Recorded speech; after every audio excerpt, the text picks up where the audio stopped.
Entonces aquí pasamos al teorema 2, el teorema fundamental. Todo conjunto infinito posee un subconjunto equipotente con el conjunto de los números naturales. Su demostración es la siguiente. Sea A un conjunto infinito, es decir, que no es verdad que existe un n que pertenece al conjunto de los números naturales, tal que A sea equipotente con n. No se cumple que A sea equipotente con n. Como A no es equipotente con 0, A no es vacío. Luego, existe un x sub 0, tal que x sub 0 pertenece a A. Como no se cumple que A sea equipotente con el singulete de 0, es decir 1, entonces A menos el conjunto x sub 0 es distinto de vacío. O lo que es lo mismo, existe un x sub 1, tal que x sub 1 pertenece al conjunto de la diferencia de A menos singulete de x sub 0. Como no se cumple que A sea equipotente con el conjunto cuyos elementos son 0,1, es decir, el número 2, claramente A menos el conjunto cuyos elementos son x sub 0, x sub 1, es distinto de vacío. De modo que existe un x sub 2, tal que x sub 2 pertenece a la diferencia. Como no es verdad que A sea equipotente al conjunto cuyos elementos son 0, 1 y 2, claramente A menos el conjunto cuyos elementos son x sub 0, x sub 1, x sub 2 es distinto de vacío. Luego existe un x sub 3 que pertenece a la diferencia. Y este proceso lo podemos repetir tantas veces como números naturales haya.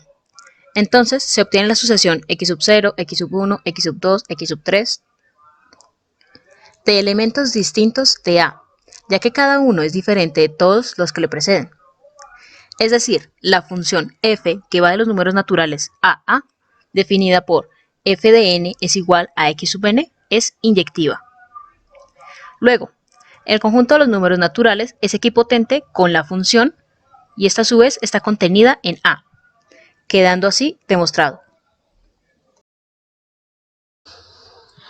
Con lo trabajado anteriormente es claro que, corolario número 2, si A es infinito, A domina el conjunto de los números naturales. La demostración es muy sencilla, pues en lo trabajado anteriormente en el teorema número 2 se estableció una función que va al conjunto de los números naturales a, la cual es inyectiva. Corolario número 3. Si A está siendo dominado estrictamente por el conjunto de los números naturales, entonces A es finito.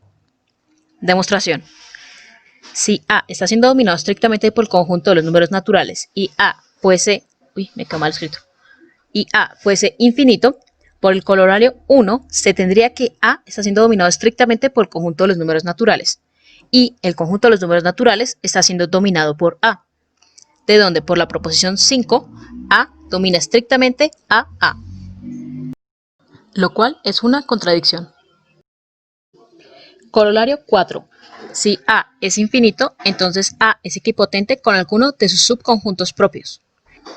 En el capítulo 3 se vio que el conjunto de los números naturales es equipotente con el conjunto de las cotas superiores de los naturales. Usando la función de los números naturales en los números naturales dada por f de n igual a n más 1, algo semejante se hace en el caso general. Sea A infinito, por el teorema 2, A posee un subconjunto equipotente con los números naturales. Digamos B, cuyos elementos sean A sub 0, A sub 1, A sub 2, sea el conjunto C igual a la diferencia de A menos B, si el conjunto de las cotas superiores de A es igual a A menos el singulete de A sub 0 y el conjunto de las cotas superiores de B es igual a B menos el singulete de A sub 0, también el conjunto C va a ser igual a su diferencia. Es decir, que el conjunto A es la unión disyunta del conjunto B y C. Y también el conjunto de las cotas superiores de A es la unión disyunta del conjunto de las cotas superiores de B y C. Sea la función f sub 1 que va de B al conjunto de las cotas superiores de B definida por f sub 1 de A sub n igual a A sub n más 1 y sea la identidad de C. Nuevamente, el corolario del teorema 10 del capítulo 3 permite concluir que f sub 1 unido a la identidad de C es una función que va de B unido a C a el conjunto de las cotas superiores de B unido a C. Es una biyección, de modo que A es igual a B unido C, equipotente al conjunto de las cotas superiores de B unión C, y este es igual al conjunto de las cotas superiores de A. Y claramente, el conjunto de las cotas superiores de A es un subconjunto propio de A. Y así llegamos al último teorema del capítulo. Teorema 3. Un conjunto es infinito si y solo si es equipotente con algunos de sus subconjuntos propios. Aplicando el corolario 3, solo hace falta ver que si un conjunto es equipotente con alguno de sus subconjuntos propios, entonces es infinito, lo cual equivale a su contrarrecíproca. Si es finito, entonces con ninguno de sus subconjuntos propios es equipotente. Proposición ya demostrada en el capítulo 4.